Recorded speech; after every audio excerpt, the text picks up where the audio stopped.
他们把收集多日的狼粪搬到一处山顶。这些狼粪是唯一平日里收集格林的，也有外出时捡回的野狼粪。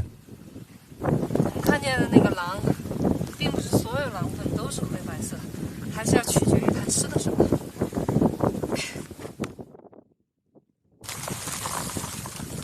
狼粪包含了很多信息，如狼的性别、健康状况、领地范围等。这些野狼粪的信息，格林已经了解过了。估计这儿有多少斤？20-30斤吧。哇，这好多都成粉末了。主要就是骨粉嘛。大量囤积的狼粪引起了我们的好奇心。给狼报信的狼粪是否也曾经给人类传递过信息呢？听说狼粪能烧出冲天的黑烟。身为狼的铲屎官，我很想见证狼烟。我们先试一下，直接点那个狼粪。狼烟一词在现代权威词典中被解释成用狼粪烧出来的烟，用以军事报警和传递战事战况。古人称狼粪烟直上，虽烈风吹之不斜，烽火用之。自古就有烽火戏诸侯和狼烟四起等成语典故。一股臭味。不错，纸壳子都燃了。如果这一堆是牛粪的话，可能现在已经全着了。我下面还专门垫了几块石头，有空气。但是这个狼粪的那个灰哈，这灰一去，什么都堵死了，没空气燃不了。我捡些牛粪，助燃。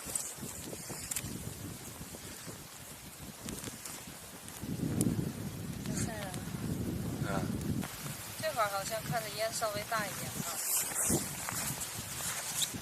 这算得上狼烟吗？这算牛烟。问题现在狼粪根本没有燃，现在是牛粪在燃。天黑了，烧焦了。这里面跟那个土一样的，你看吗？跟水泥似的。但是它也很轻。非常轻。这其实等于是骨灰。差不多吧。我先拿那个牛粪，再。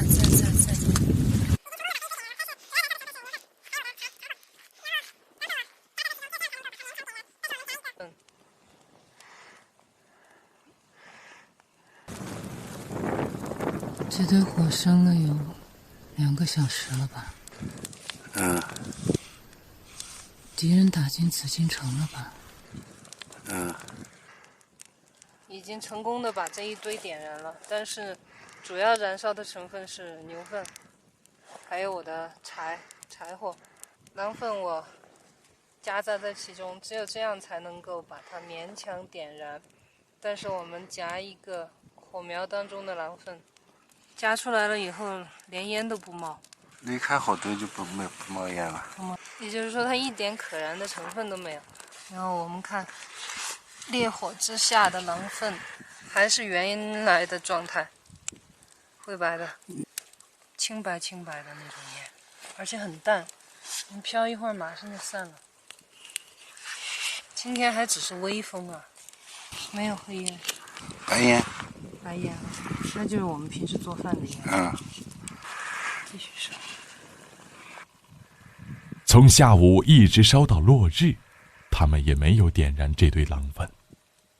那这个毛团都很难燃烧的。狼烟到底是真的狼粪烧出来的烟吗？还是古人的一大谬传呢？很淡。狼烟。还不如路边烧烤的烟，这点烟连城管都招不来。铲屎，灭火。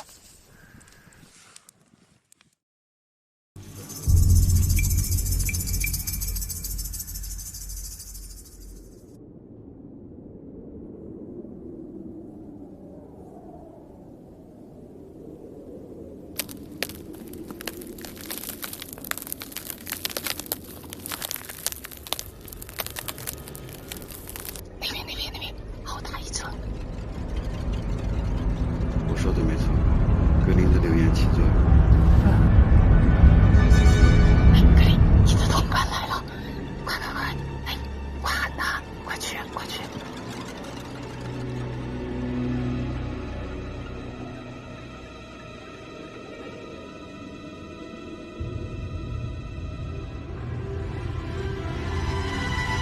可能是上次追随野狼被咬的教训，格林这次有所犹豫，有所顾忌。哎，山上还有只。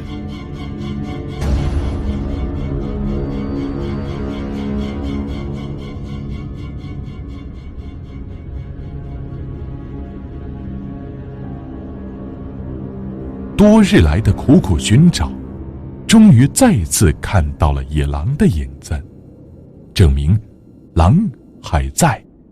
那个狼反射了，追，快！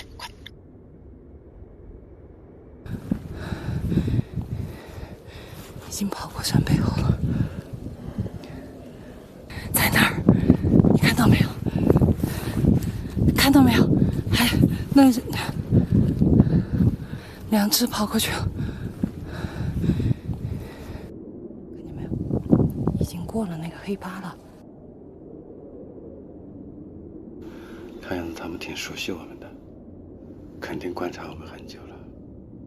他们在意的是格林，狼心也是肉长的。哎，三只了！哎呀，太棒了！格林，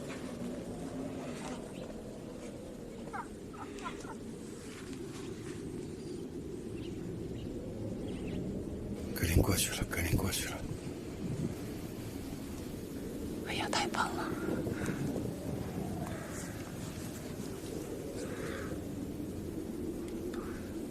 好大的狼！他们在等他呀。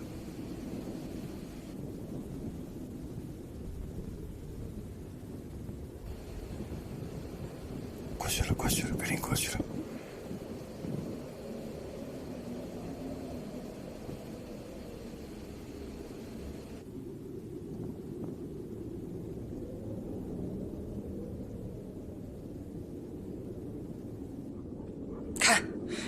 看，好大哦！看见没？哎，在哪？右边。靠近了。这家伙不知道夹尾巴，下半身放低，夹着尾巴进去，这样去容易挨打呀。替他捏把汗。那个是不是狼王？狼王然后在前面，看见没？还好，挺友好的。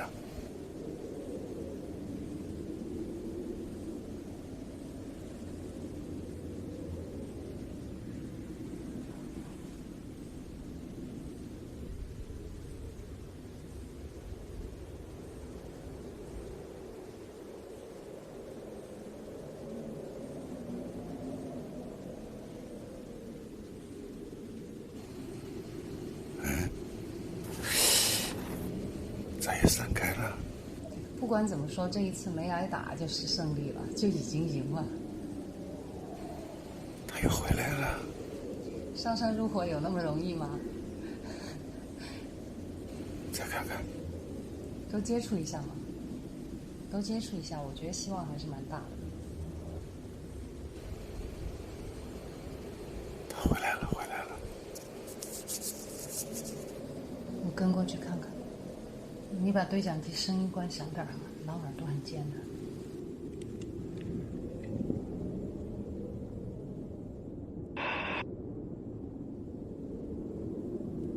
发现了什么？收到，请回答。这是他们的藏尸点，格林已经在这儿做了记号了。他们肯定是经常在这一带出没的，现在已经看不见了。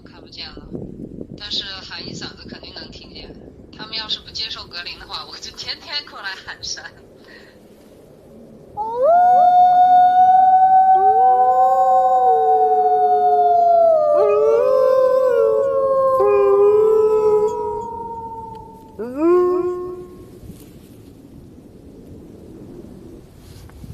过来。我知道他终究会离开我，但格林这次回来，并不是因为狼群不接受他，他为什么还舍不得走？我对格林没有更多期待，就希望他勇敢、自由、有伴儿。你已经长大了，是吧？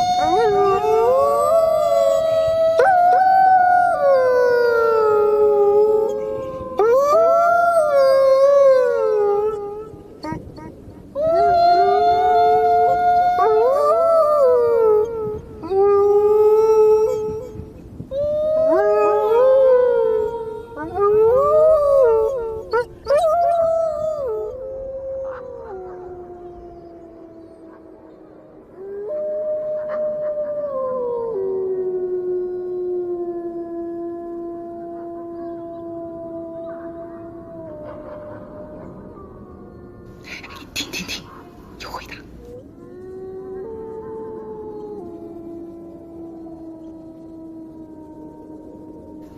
这下总算搭上话了。这算集结吗？还没呢，他们只是在联络。你知道狼为什么总对着月亮嚎吗？为啥？因为月亮里面有兔子。多日来的坚持，终于等到了第一声野狼嚎。他们是格林的血亲吗？他们会带走格林吗？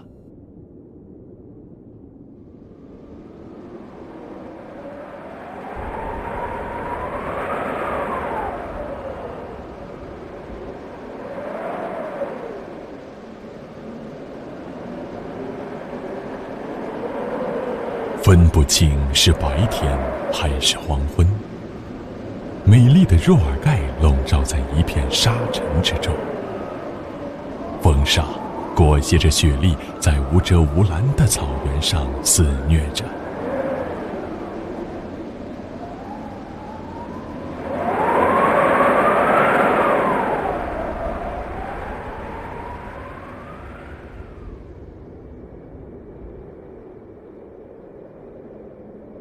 沙尘暴过去，狼山又多了一片沙化地带。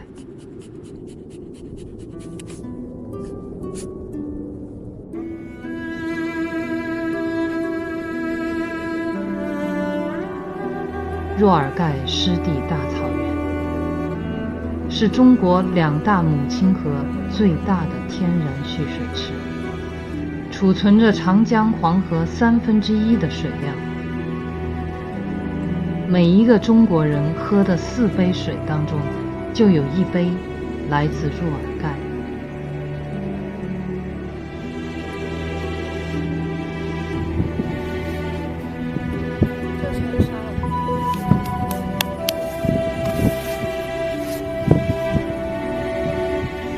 治理的根本不如这个沙化的这么快，搞不好这儿会成为最高的。海拔最高的沙漠。如果若尔盖大草原继续沙化，那将是世界上海拔最高的沙漠。我们眼前的草原还能留存多久？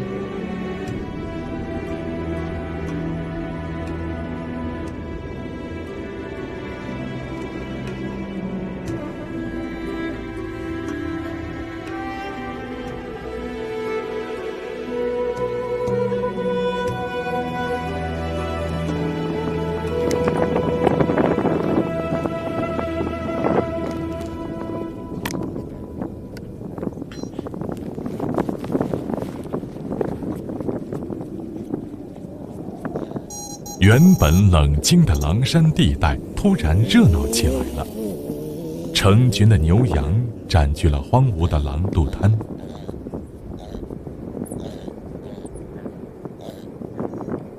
你看吧，这场沙尘暴把外面的牛群全赶到核心区来了。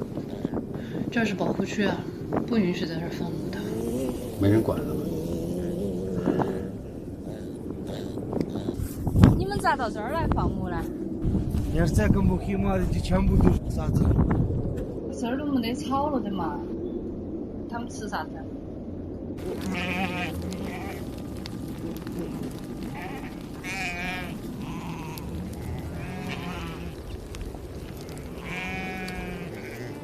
在格林的眼里，在狼的地盘上的食草动物都可以成为他猎食的对象，但他哪里知道，这些牛羊都是人类的财产。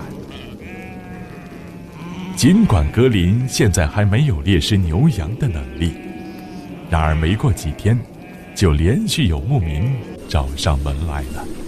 怎么了？我的羊子2个打死了。啊？我的羊子2个打死了。今天啊啊，2个多大的羊，3岁。 ？3岁，3岁的啊，3岁的大羊啊！啊，这不可能啊！他没往那边去啊。到目前为止，他还没有杀过羊，尤其是3岁大的羊，他根本杀不动。而且他一次性的杀2只，我觉得他恐怕没有这个能力。是狼到地方嘛，肯定我跑得不止了。经过再三的解释，事件算是平息了，但唯一和一峰感到了无形的压力。为了避免不必要的麻烦，唯一和一峰常常带着格林到远离牛羊的地方活动。格林好不容易跟狼群搭上话了，这些狼群又躲起来了。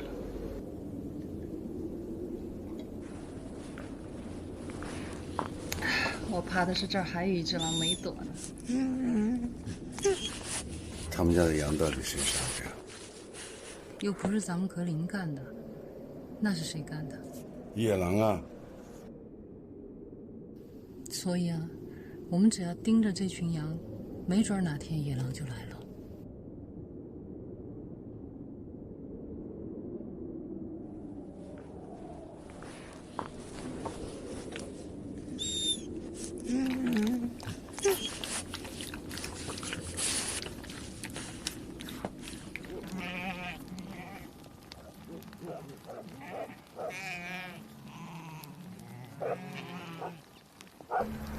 你看，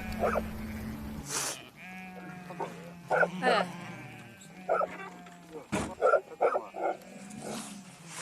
这狗到底是放羊的还是吃羊的？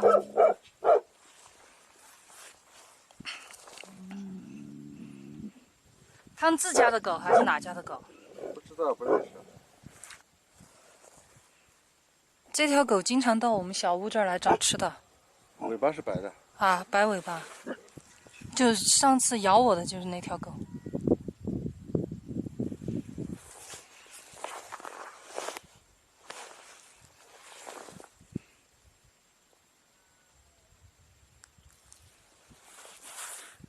哎，他干嘛要去杀羊？而且杀的是头大羊哎。嗯。这只羊一直出来好像就掉队了，掉到里面。它杀羊没有狼那么厉害。说不定前几次他们的羊就是被这个狗杀的。有可能啊。就是这个狗，狗又不显眼哈。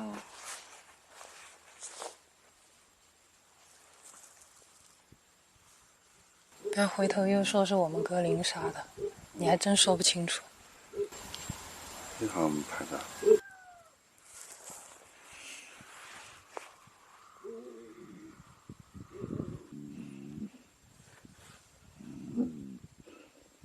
那狗还不怕，根本不跑。看来是他们自己的狗。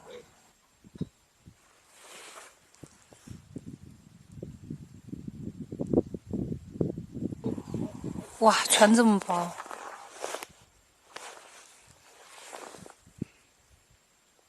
就是他们自己的，你看，他跟着那个女主人了。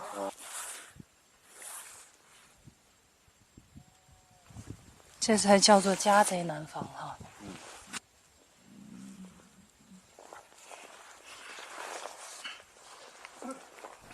等等，他好像看到我们了。如果他找我们麻烦的话，我们就赶紧跑哈。格林，撤。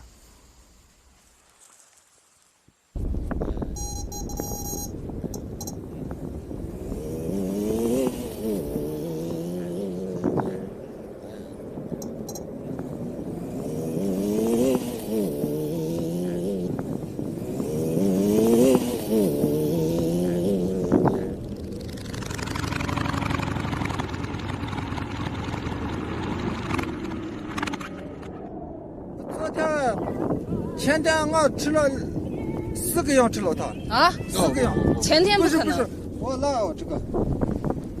啥？他说给我说。给你？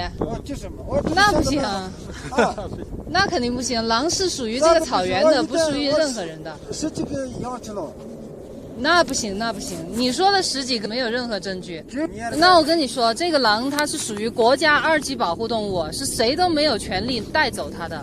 它不是我们的狼，它是这个草原的狼。一方不能让它接近，他想把狼带走。这个咋赔你？不行不行。这个不行，这个可以马上叫公安来。狼是保护任何人都没有这个权利带走狼。不行，我们就打电话110。马上叫公安，他肯定是放狼，不会是让你逮狼。这羊我们赔你，赔你不要赔。他今天来居心就没对的，他就是想带走狼。这个抓住他，任何人都不能抓他。用这个大狗帮垃圾打。这个抓住他。快走，快走，快跑，快跑，傻瓜，快跑，跑。快跑！跑！格林乖，快跑！你要知道，你不能对什么人都那么亲近，知道吗？以后你见到人就必须跑，随便什么人。跑！快跑，格林！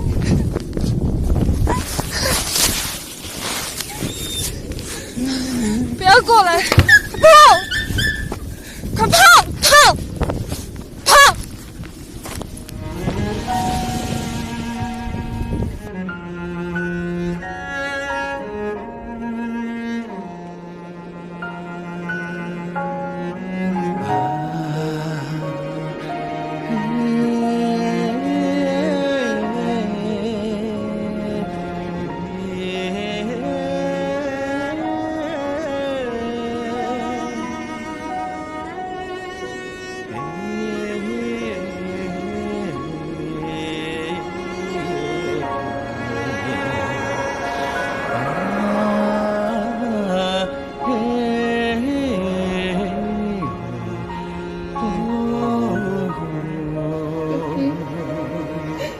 对不起。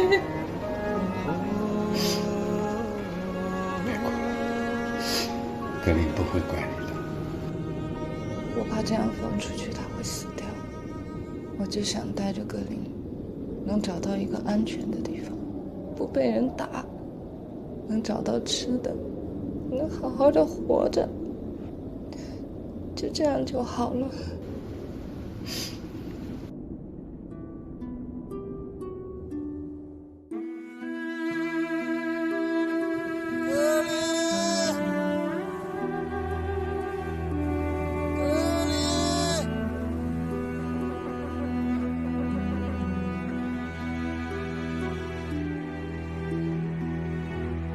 肯定能跑远。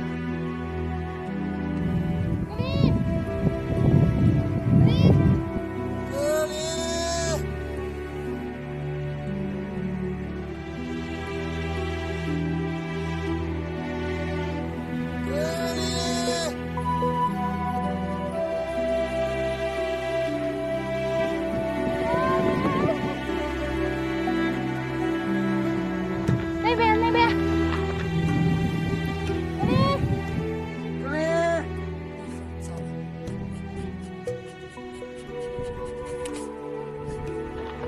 回来了，哎。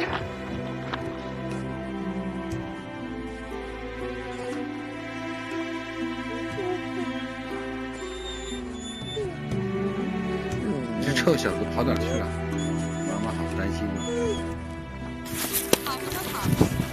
好，乖。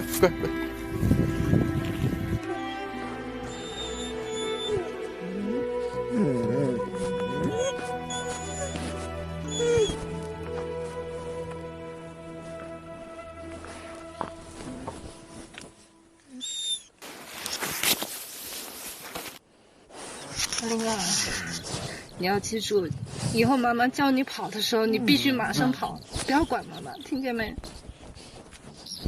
跑得越远越好。你要记住哦，狗棒不是好玩的，以后见到那个必须躲，听见没？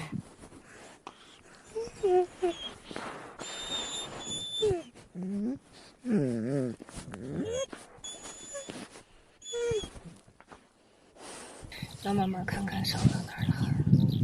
痛吗？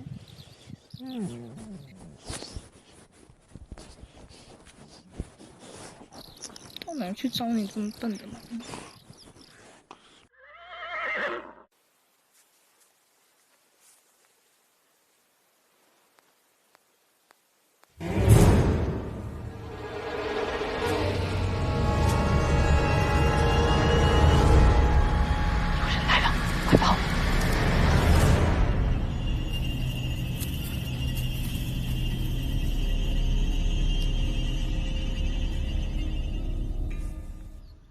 你们干什么？我们来看你们的小狼。你怕不怕狼？我爱狼，我喜欢狼。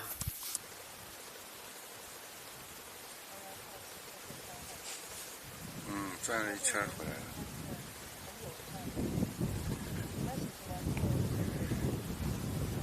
不怕不怕，你看都是朋友，林都是朋友。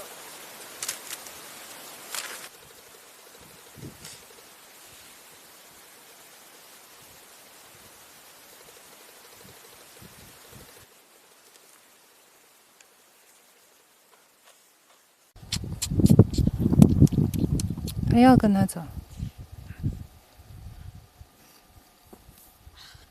这是爱，这是狼，我爱狼，我喜欢狼。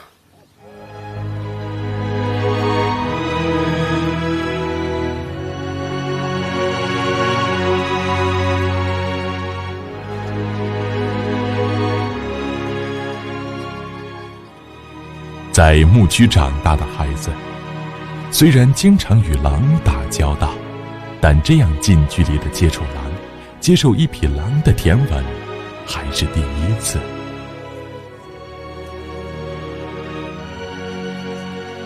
人与狼原本可以和谐相处，但不知从何时起，狼成了人们诅咒和绞杀的恶魔。人们谈狼色变，以至于狼来了成了大人们吓唬孩子的口头语。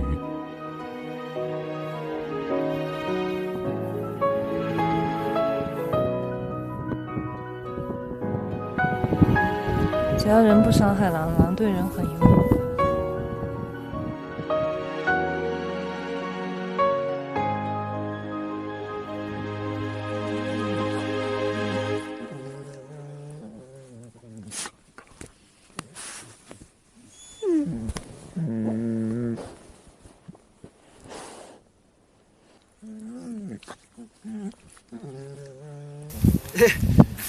我去，我的这头。哎，不过去，不过去，回来。才这个，带着结果给接的。有人要打他，昨天差点被人用大狗棒打死。那么可爱的小狼，为什么就要打死呢？我们也不知道该怎么办。应该到活佛那儿去放生。只有放生了，没人就可以伤害它。就是活佛放生了，就没人敢打他了。对。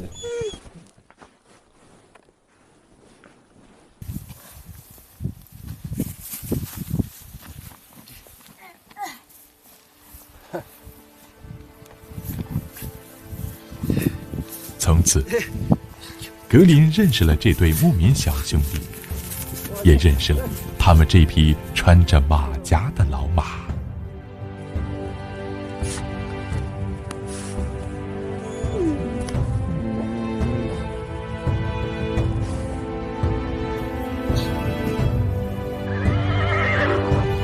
你们去求求活佛吧，这就是最好的。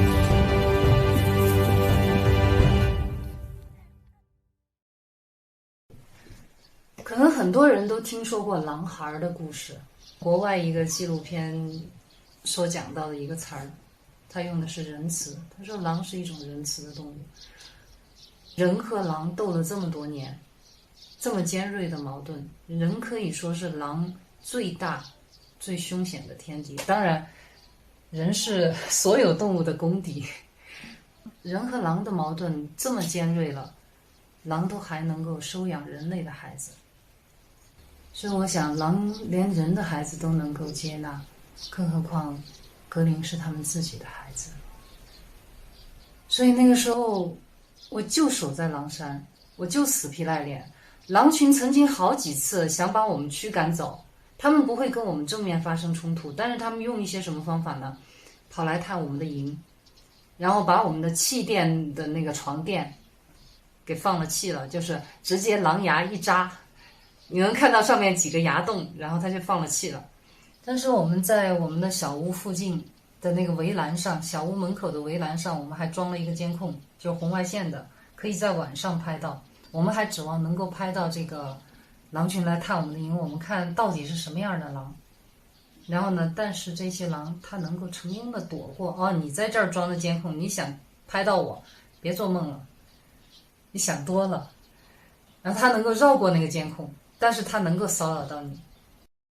那些监控就只能拍到我们每次傻乎乎的跑到门口来看，到处看不到狼。就是当我们有一次安这个监控安在一个死羊的旁边，然后本以为狼可能会来吃，但是呢后来是狐狸来吃的。但是这个红外线一启动以后，我发现那个狐狸盯着镜头，狐狸都能看见这个红外光，同样是犬科，狼更能看见。另外呢，曾经有过两只鹰，它们曾经跟着格林，因为在夏天的时候，狼往往是跟着这个秃鹫那些天空中飞翔的鸟，它们能看到一些死掉的动物，然后狼就跟着它们去找吃的。然后到了冬天的时候，这些鸟它们没有更多的食物，它们往往会跟着狼。而这两只不长眼的鸟呢，它们就看上了格林，它们就跟着格林。结果呢，才跟了不到半天吧，就发现格林钻到人的屋子里面去了，然后跟我们一块儿啃那个压缩饼干。当时那两只鸟落在山头上，简直不相信自己的眼睛。能在草原上生存甚至长大的动物，它所依靠的不仅仅是敏捷，也不仅仅是身强力壮，最关键的是生存智慧。我们遇到过装瘸的狐狸，当它发现人们靠近它的窝的时候，它会挂起一条腿，一瘸一拐的，好像受伤了一样，然后把人们引远，然后呢再一溜烟的逃跑。所以能在草原上生活下来的这些动物啊，没一个是吃素的。比如说那个看家狗吧，在草原上的这种狗，它已经不能用聪明来形容了，应该说是诡计多端、狡猾。它把自家的羊给咬死，它就坚守自盗，它就去找主人报警，狼山上的狼下来了，然后把羊杀了，你看我把狼都吼走了。主人出来的时候呢，一看到死羊，被咬死的羊，狗也报了警，狼呢也抓不住，只有认倒霉。然后最后的时候，这些羊主人是不吃的，因为被狼咬死的嘛，然后主人就会把这些羊宰了分给这些狗，表彰他们驱狼有功嘛。经常有狗这么干。但是呢，这些羊也很狡猾的。我们曾经拍到的那一只羊，就是狗咬它的时候，它实在挣扎不过，逃不了，最后它只有我干脆躺下了，我只有死那儿了，这个狗才会放弃我，然后去跟主人报信。只有等人来了，不可能再给我补一口。看一看它到底是活的是死的。要是我过去它翻身就跑了的话，就把这段掐掉。哦，站起来了。这条狗这一次恐怕要失算了，也太不专业了。然后最后我翻过围栏去看，那个羊居然也是活的，它也是个戏精。羊也很狡猾的，在草原上生活的这些个个都是影帝。当你接触到每一种动物的时候，你才发现我们真的小看它们。生存需要技能，但是求生需要计谋。下一集，让我们在这天地之间感受一匹狼的心，天地狼心。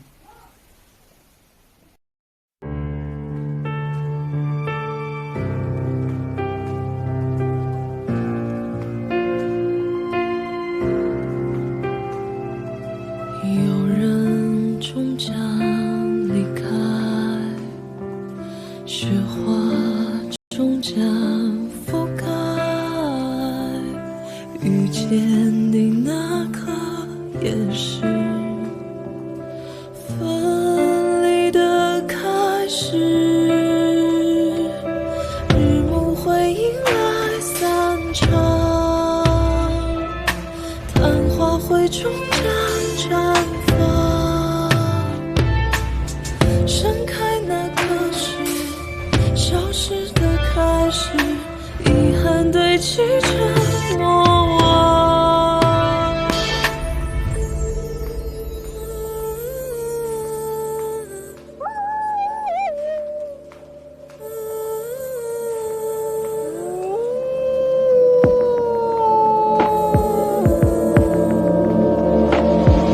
想念会有声音吗？呼喊唤来再见吗？分离的那刻也是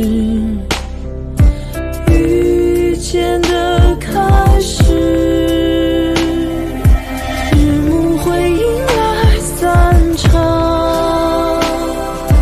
昙花会终将绽放，消失那刻是重生的开始，重返最初的模样。